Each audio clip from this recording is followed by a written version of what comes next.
Hello and welcome, Ninad. I'm so excited to have you on the show today and talk about Vedic astrology.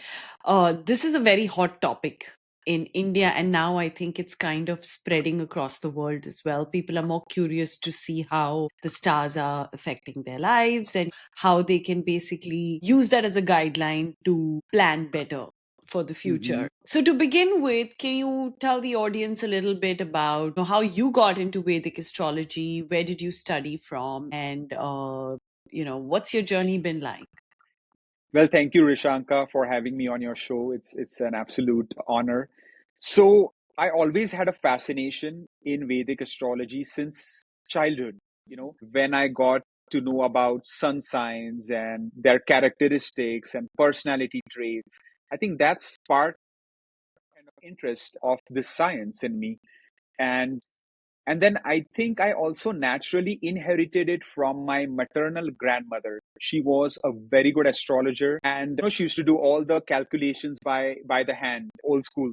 So, but she unfortunately passed away at the time I was born. So I think her unfulfilled desire of helping people with this knowledge transferred to me, and then I think this was just my calling. It was destiny for me to be in this field, basically. So Wow. as you said, did I have a teacher or no? It was basically all self-taught. I watched a lot of YouTube videos. I started reading books, enrolled in a lot of courses, and yeah, basically self-taught myself. I think I agree with you when it comes to, I don't think one course can give you everything in astrology. You need to really like teach yourself, read multiple books, get a software, just test and try few charts on your own before you Exactly. really say that, okay, now I can start calling myself an astrologer because I've been trying Yeah. to study it since 2014. I know we were talking about this earlier, and I have not yet found a book or a course that gives you all the information. Mm, It's definitely a self taught or self teaching right. kind of a profession. Yeah. So, Nina, a lot of people, especially in the West, don't know what Vedic astrology is. Western astrology is a more common term used here. hmm hmm In very few words, if you could just tell the audience what is Vedic astrology and how can we use it? So Vedic astrology is a basically a predictive ancient science which has its deep roots in India, and basically it analyzes the impact of celestial bodies on the functioning of human beings. It is a part of the Vedas itself, an integral part of the Vedas, and with the birth chart that we get from the time, place of birth and the date of birth that is created, it is the map of the sky at that time, the planets in the different houses, in the constellations, in the nakshatras. So, with all that in your hand, you are able to predict salient life patterns in the life of a human being, you know, in different areas: career, health, marriage, education, travel, children, and much more. So, it can be used as an effective guideline in helping one to make important life decisions. And there's D1 chart, there's D9 chart, there's D10, there are like 40 different charts. When you're doing consultations, do you focus on one chart? Of course, the Lagna chart you focus on, but do you focus on one chart more than the others? In my opinion, the D1 chart, which is the Rasi chart or the natal chart or the Uday Lagna or the ascendant, or all these different names, that chart is the most important in Vedic astrology. Without that chart, no other divisional chart can exist. Without that chart, no moon chart can exist.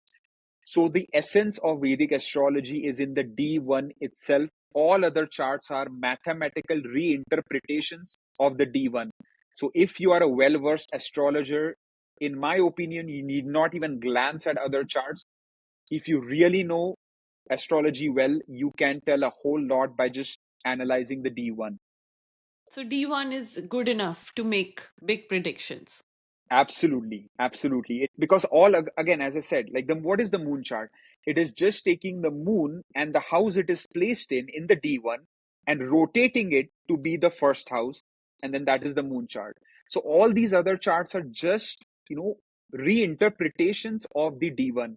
So without a doubt, D1 always the most important starting point. Got it. And I there's this big debate about free will versus everything's written in your Vedic astrology chart. Mhm. What is your opinion on that? How much do you think in life we can go with free will? Uh, and is there such a thing? So I will say 70 to 80% of everything is predestined in life, what we call prarabdha karma. It is a part of the sanchita karma, which is the accumulation of all the past life karmas. So the prarabdha karma is the karma that is ripe to be experienced in this lifetime, what we call destiny. But we are not mere puppets controlled that we do actions. We also have our logical brain thinking rationality that we use for decision making. So that is a part of the Kriyamana and Agama karma. And that is what kind of is your free will. Again, Prarabdha karma is divided into three categories. Dhrida Prarabdha karma, which is fixed karma, it cannot be changed.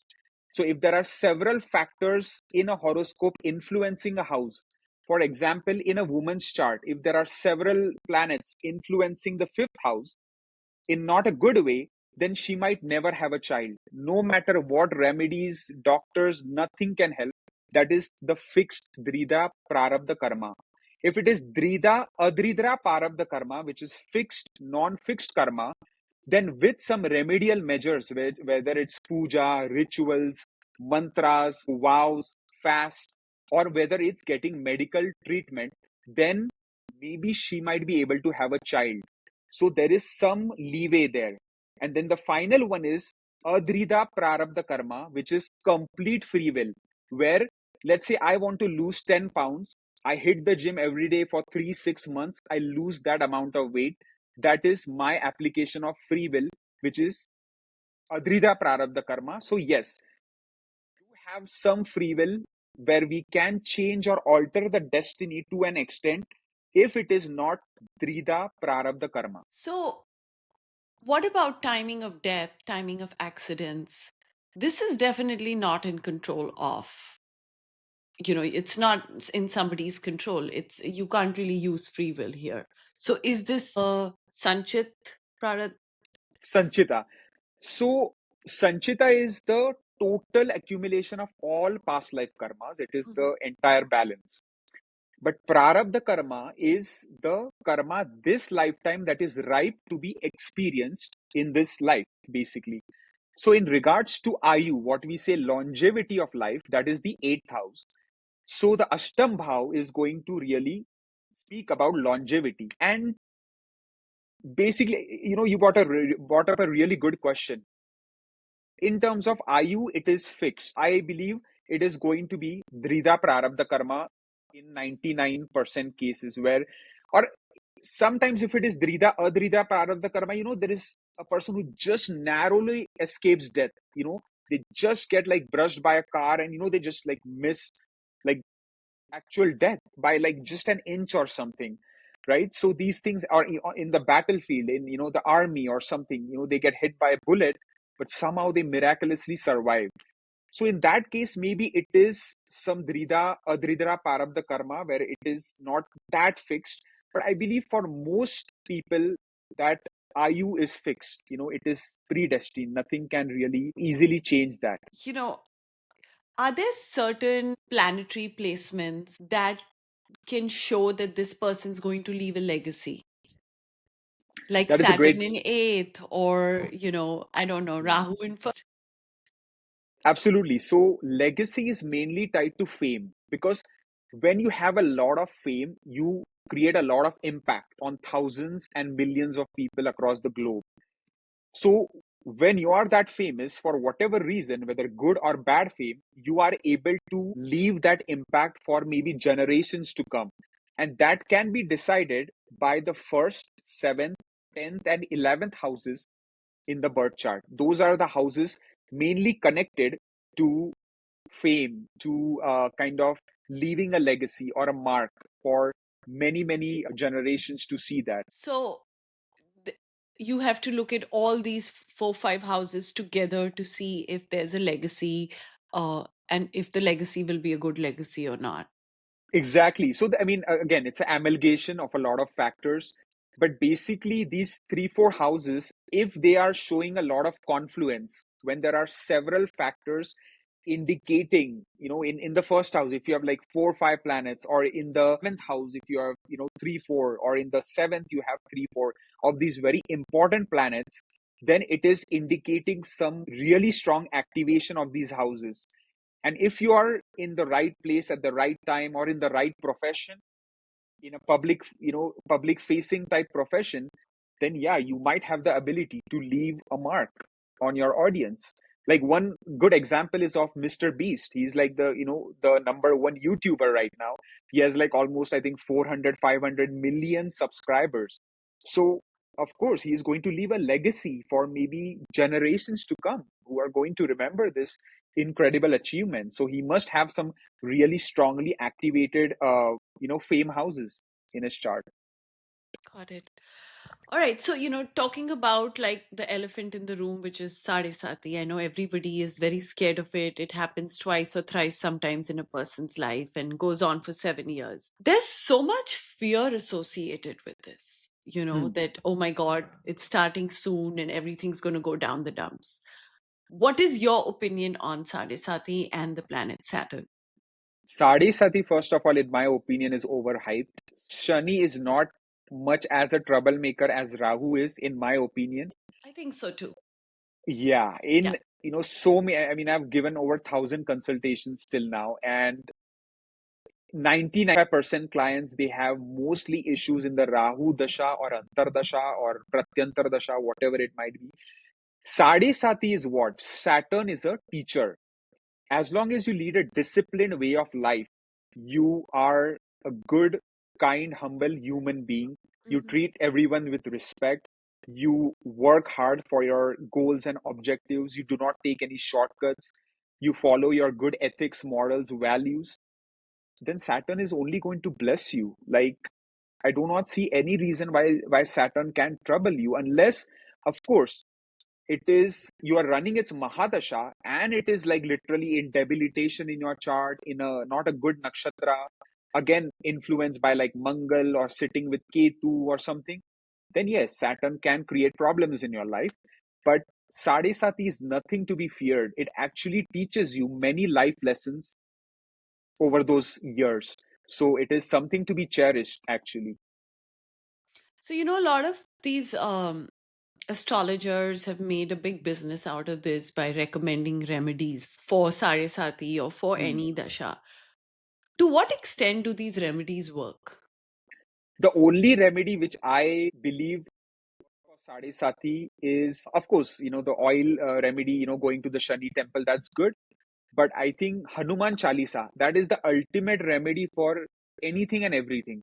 Because as per the old story goes, Hanumanji saved the Navagraha from Ravana when, Ravana had captured all the nine planets and he wanted to control them. Hanumanji literally saved those planets and received blessings from each and every planet, including Saturn, where Saturn said, if anyone prays to you, then I am not going to trouble them, basically. So it's as easy as that. Recite the Hanuman Chalisa daily, and that is the only mantra you need for Do that. you think some ascendants have it worse than the others in Sarasati? From what I've read, there are certain ascendants like Virgo. I don't know if it's Capricorn, but I know Virgo for sure has a pretty bad Sarasati. I think the Virgo reason is because of the story of Vikramaditya. Raja Vikramaditya was, in his court, he had a discussion or debate going on, all his ministers praising these different planets. When Saturn's name got brought up, Raja Vikramaditya looked down upon Saturn and kind of was disrespectful. And that is where Saturn said, now I will come to you for 7.5 years. I will come in your life, that is Sade Sati, and I will show you, what I can do. So that is where basically he got taught a lesson. So yeah, what was your question again? Sorry. My question was regarding like, do you think certain ascendants have it Yeah, worse? right. So again, so I think that is more of a myth about Kanya Lagna or Virgo ascendant, because Mercury controls Virgo Lagna. And Mercury is actually good friends with Saturn. Saturn considers Mercury to be its very good friend, like a best friend. So it's not going to trouble Virgo as much. It is going to trouble Aries for sure. It is its debilitation sign, strong enemy sign, Shatru Rashi. So Mhm. Aries is on the list. Then it will be Cancer, Moon, of course, its enemy, Cancer Lagna, Cancer Rashi. Because see, Sade Sati is seen mainly from the moon sign. So we'll say Aries, Chandra Rashi, Chandra Rashi, Leo, Chandra Rashi, Param Shatru. Saturn considers Sun as a great enemy planet. So even though it's the son of even though Saturn is the son of Sun, it considers the king of planets as its Param Shatru. So Aries, Cancer, Leo, there can be trouble. And then Scorpio, for sure, there can be trouble. And then I believe, yeah, that's pretty much it. These four. So Sun, the Rashi is controlled by Sun, Moon, and Mars. These are the ones that can, get a bit more troubled by Sade Sati or Shani Dasha, Antardasha, because Saturn is generally not Friends with them. friendly to these Rashi lords. And Taurus, Capricorn, Aquarius have it pretty okay. I mean, of course, because Aquarius and Capricorn are ruled by Saturn itself. Yeah, So yeah. no planet will try to damage its own house. That's a very common rule. कोई अपने घर को ही तबाह करने करेगा नहीं. So basically, Taurus is the Rashi of its great friend Venus. Venus is Mhm, its best friend. So again, Taurus is good. Libra, in Libra, Saturn gets exalted. So mhm. it's very happy there as well. Jupiter Rashis, it's doing fine because Jupiter is neutral to Saturn. So that's how it goes. Okay. And again, there is one technique wherein in if the points, in the chart, if the points are less, sorry, Ashtakvarma. Mhm. Ashtakvarga points you need to check. In the 12th, the first and the second houses, if the points are very less, then that those transits can be a bit difficult time of Saturn when we take Sadisati into consideration. Got it. All right, so let's talk about the exciting stuff now. Transits for this year, 2025. Two big transits have happened. Jupiter transited into Gemini, and Rahu Ketu have moved into Leo and Aquarius. So let's start with Jupiter. What do you think this transit is going to do for the world in general? So you are talking about, so you want me to talk about all the four planets or just Rahu Ketu? Let's start with Jupiter first, and then let's Okay. move on to Rahu Ketu. So with Jupiter, it is now in the sign of Gemini. Mhm. So Gemini is the sign of a communicator, right? It is the sign of intelligence, wit, humor, intellect. And Jupiter is the planet of knowledge, wisdom, gyan. So the combination of these elements is amazing, in my opinion. Although it is an enemy sign, no doubt, still, Jupiter in Gemini can be really good for people in academics, those who are professors in the accounting field, in any kind of finance related area, any kind of consultancy, any kind of advising. There are certain fields, even in sports industry, if you're in the fitness industry, then this transit can be quite beneficial for these kind of people. So, which rashis would it be good for, and which rashis would it not be so good for? So Jupiter in Gemini, right? Let me Mhm. see here. If we look at Aries, for Aries, it is in the second bhava. So overall, good placement, especially for wealth aspect, it is going to be a transit. Aries, it's No, in the third house. Taurus, it's second house. oh, 1 second. My bad. Let me see. Sorry, I had the wrong chart pulled up. Yes. So you are right.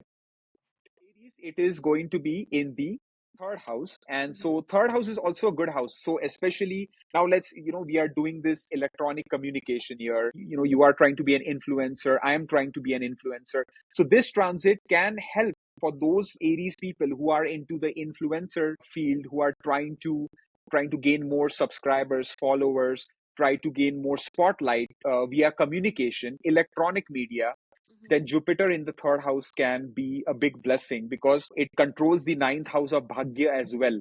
So the Bhagyesh has come to the third house. So overall, a very good time for use of social and electronic media for Aries people. And then, did you want me to talk about Taurus and then go? Sure. Okay. So for Taurus, okay, so we have Jupiter in the second house. So, of course, wealth aspect, it is looking good. Sudden, unexpected wealth can come in the life of Taurus people because Jupiter's Mool Trikon is in the eighth house of sudden gains of money and it is now transiting in the wealth house. So, increase in wealth can be there due to sudden gains from maybe speculative investments, from inheritance from your spouse, in laws, insurance, something just out of the blue can happen. So overall good from financial point of view. And also even for career, it can be a really good time because Jupiter's aspect will be falling on the career house as well. So overall great time for that. Then let's see the third sign, Gemini. So for Gemini, of course, the first house transit always a welcome one for Jupiter. It ruling very important houses in the chart: the house of marriage, business, career, life partner, business partner, and it transiting in the Lagna and aspecting the fifth, seventh, ninth means a complete control over your destiny, luck factor, relationships, marriage, you name it, finance, because Jupiter is also the karak of the dhanastan. So it transiting in your lagna means financial abundance, opportunities. So from all angles, basically it is a win-win for Gemini sign. For Cancer sign, Jupiter transiting in the 12th bhava. So this transit is mainly good from the spiritual point of view. It can, for those who are spiritually or religiously inclined, this can take you to new levels if you are really wanting to explore these facets. It can be a good time for charity, seva, service, helping out with any social service organizations of your choice, possibly, adopting a pet or something if you like dogs or cats. Basically, doing as much as good karma as you can because the accumulation of good karma here will be repaid manifold in the time to come. Then if we talk about Leo sign, then of course, Leo in the 11th house, right? One of the best placements, Ichapurti. So, especially again, these are applicable for those people who are running the Mahadasha, which is the major planetary period, or Antardasha, which is the minor planetary period of Jupiter. So, if you're running that, then the effects of this will be pronounced, it will be significant. So here in the 11th house, it's Ichha Purti, it's fulfillment of desires, whatever the desire may be, relationship, career, business, education, you can have success if you put in the hard work and effort. So overall, a very good and positive transit for Leo people. For Virgo, Kanya Rashi, right? So Kanya Lagna, Jupiter transiting in the 10th house. So overall betterment in the career area, expansion, growth, lots of good opportunities can be seen, and overall relaxation, on the mental level, there will be more peace. You will feel more happy, content with whatever you are doing. So I think from the stress point of view, it is going to get a whole lot of, there will be betterment and the career area is going to shine and you are going to make a lot of good progress career wise due to Jupiter's blessings. Then if we talk about Libra, then Libra ascendant people will have Jupiter transiting in the ninth house.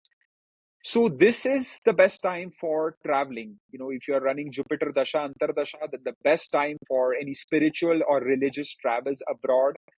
If you want to go on any pilgrimage, if you want to go on any spiritual retreat, you want to pursue any type of, vipassana, sadhana, meditation, or any higher education studies, right? PhD, master's, postdoc, it can be the best time for that. Or you want to receive your guru's blessings, or you want to connect with a spiritual teacher or someone who can guide you on the right path, then this can be a good time to do some research. If I talk about Scorpio sign, Scorpio Lagna, then Jupiter will be transiting in the eighth house. So this can be the best time for type of exploration in the occult sciences field. If you are into astrology, numerology, vastu, tarot, astronomy, whatever it might be, best time to do some deep research in this. If you're into any investigation type field, if you are into any type of, you're a scientist or you're a researcher, then this can be a great time. Again, joint assets can increase, especially with your spouse. Your wealth abundance can grow. You can get good support from your in-laws. If there was any communication gap missing, that can be restored and started again. So overall, not a bad transit at all. It's how you utilize it. Then for Sagittarius sign, you will have Jupiter transiting in the seventh house.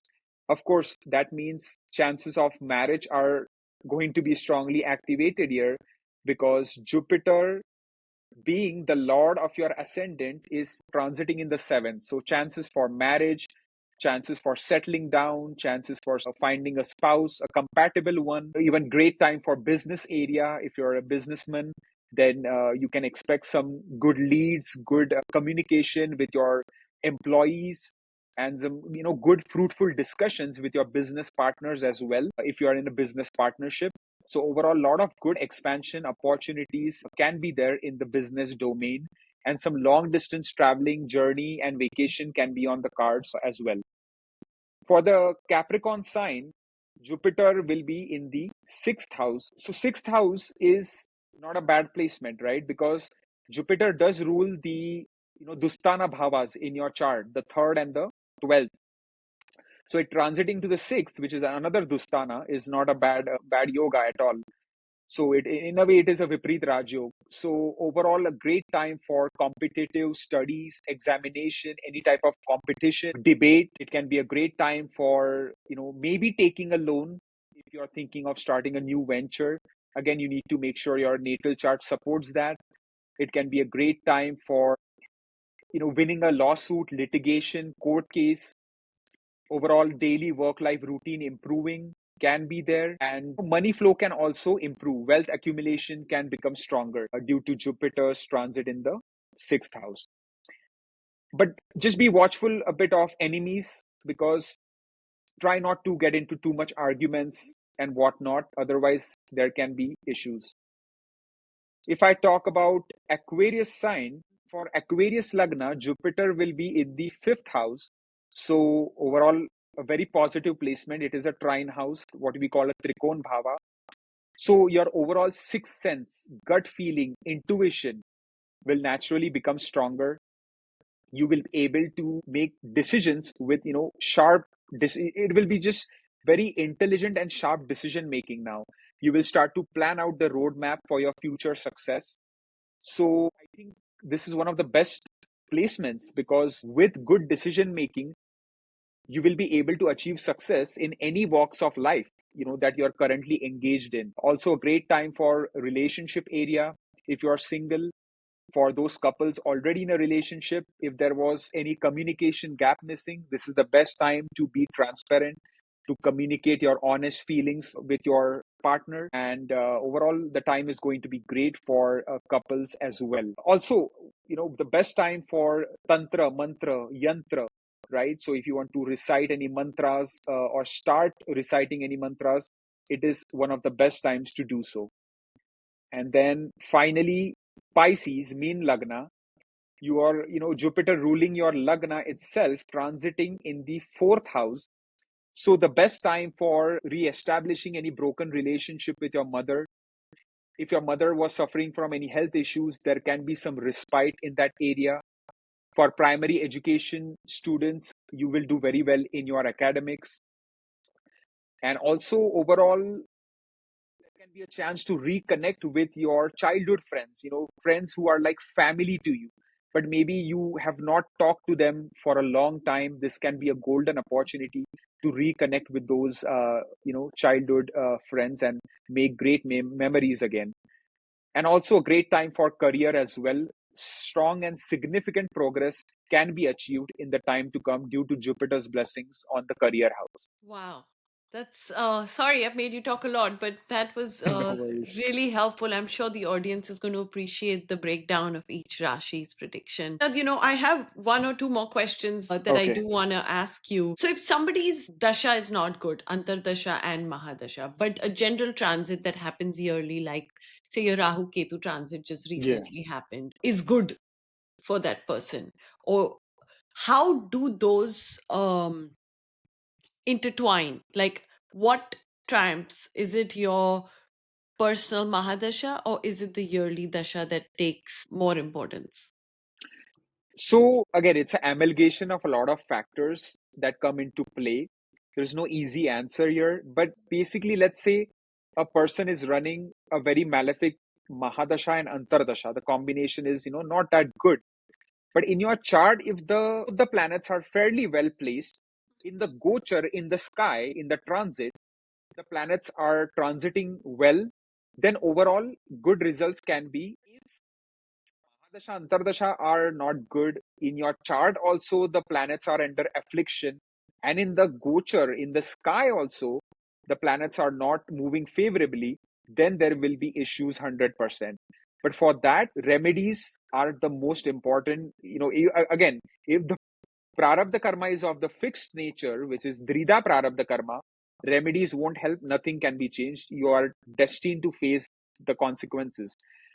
But if somehow it can be altered, then best to at least do some remedies, because if all three factors are problematic, then there can be some major issues in a person's life. All right, so moving on, and this is a pretty controversial question, so feel free to not answer it. But I want to talk about like world events. Like recently, there was an attack in Kashmir, Pahalgam, and there's been a lot of tensions between India and Pakistan. What do you think is going to happen with these two nations? Do you see a war, or do you think Pakistan's land may split? What do you see for these two nations?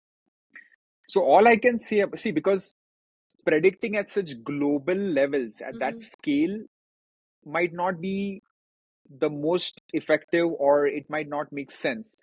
But if we even take a common sense approach, if we take numerology into consideration, this year 2025 is the year of Mars. It's number 9. So Mars itself represents war. It represents battles. It is a planet of aggression. It is a planet of quarrels, disputes. So actually, it was not a surprise when I saw that, and I saw that Mars was also not well placed for the last several 8 months. It was in its debilitation sign, then it was in its enemy sign of Gemini, then again it was in its debilitation sign, it was retrograde. So, since last September, October, it has not been well placed at all. Finally, tomorrow it is going to become favorably placed when it transits to Leo sign. But yes, so the first half of the year, it made sense that these kind of unrest, conflicts, especially with countries where there has always been a baseline enmity or some issues, they will erupt because of such an intense year. But since things are now going to start to improve, I personally do not see any major escalation happen. Second half of the year should be much more peaceful as compared to the first. But still, 2026 is the year of Sun. It is number one, the king of planets. So not just the countries you mentioned, but each and every country might actually try to showcase its dominance, that we are the best, we are the strongest, we are the greatest, because it is all about establishing dominance, showing I am the king, because it is number one. The year is number one next year. Each country might try to show how much, how strong they are, basically. Amazing. And just to close, if somebody were to begin their Vedic astrology journey and they want to study it, do you have any recommendations to on how they can begin it and where they should go to? What kind of Mhm. books? Where should they study from? Right. So, of course, YouTube is one of the best sources these days. There are so many talented astrologers out there who put amazing videos, informative videos. So feel free to watch those.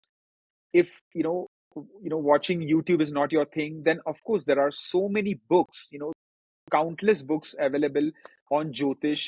Even if you go to Quora or Reddit and you type in basic beginner astrology, Vedic astrology books, you will get so many recommendations. So you can start reading those. Then there are some institutions which offer maybe like even a degree or something, like a basic degree, or just to get a certification.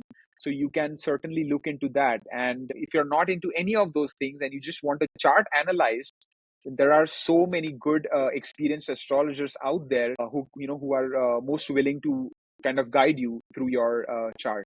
So What is the number one book that helped you learn the most? right, Number one book or YouTube channel that helped you the most? I will say the number one book that helped me a lot was the best book to start off with was Beneath a Vedic Sky, I believe. That one was a good one. I can't remember who the author is, but Beneath a Vedic Sky is a good book to start off with. It has a lot of information about all the houses, planets, nakshatras, and everything. So I think that is a beginner book. And as far as YouTube goes, I just have so many good channels that I watch, and they're Yeah. all so unique in their own way. So Yeah. I can't really pick a favorite, to be honest. Okay. No, that's fine. I know we didn't get to talk about Rahu Ketu in detail, the transit, but I don't want to put you through the whole thing again. I had actually, if you want, I can quickly just go over Oh, it please take do. to Please do. because I feel, yeah, I had like actually taken down notes for all the Okay. 12 signs. Yeah, yeah. So we always consider the transit and placement of Jupiter, Saturn, Rahu, Ketu, because these planets stay in constellation for a long period of time. Generally, Jupiter stays for 13 months, Saturn 2.5 to 3 years, and Rahu, Ketu 1.5 year. So naturally, these exert a lot of influence. So starting with Aries for 2025, I will say for I guess the remaining second half of the year, those residing in foreign lands will do great for the most part. Just be careful with your health area and taking loans. For Taurus, it is auspicious for pretty much everything except be careful in real estate ventures and vehicles, whether it's buying or selling of vehicles or driving a vehicle. Gemini, extremely auspicious from all the angles, but basically, I will say just be careful in relationship with your siblings. Try to maintain good relationship. Cancer, Karka Rashi or Lagna. Those residing in foreign lands will do better, but be very careful when it comes to chronic health issues. Do not ignore those. Leo sign, I see a lot of strong success in business area, but I will say to maintain caution with business partnerships and even marriage, right? So do not jump into a marriage without properly knowing that individual, and take care of your health. For Virgo, there will be good stability in marriage, business area, and career as well, but be slightly careful with expenses and foreign related travel. Libra, overall good success is seen, but think twice, thrice before taking important life decisions. Stay loyal to your spouse and partner and maintain good relationship with your elder siblings. For Scorpio, good time professionally, but be very careful in the marriage and real estate area. Sagittarius, you can experience some slowdown in the career area, but there will be good growth and expansion in the business front. With good hard work and effort, success will come naturally and there will be prosperity as well. Capricorn, excellent growth will be experienced in many areas. Do not neglect chronic ailments. Solid success professionally, financially, and even romantically, but some issues in married life and business area can crop up. Finally, Pisces, lots of foreign travel is possible. There can be relocation on the cards. Lot of success in foreign lands is seen. Some medical expenses can also be there. Do not neglect health issues and avoid taking any major loans if possible. Wow. Thank you so much. That was a Yeah, quick, run through of all the yeah. Rashis. So when you're doing this, is it from the moon Rashi or ascendant?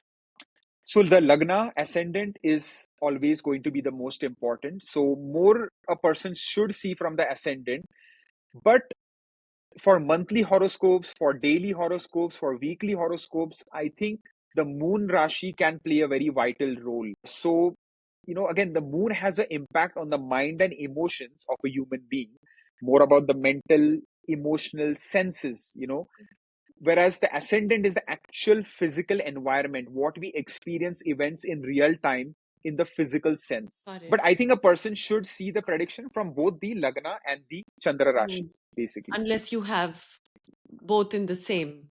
Then it's the I easiest. do. Yeah. Mine is like that. So, yeah, that is the Thank you best. so much, Nina. This has been such a pleasure. I really enjoyed exploring the world of Vedic astrology with you, and hopefully, I can get you back on the show for the next transit. Which is the next transit, though, this year? Which is the big transit?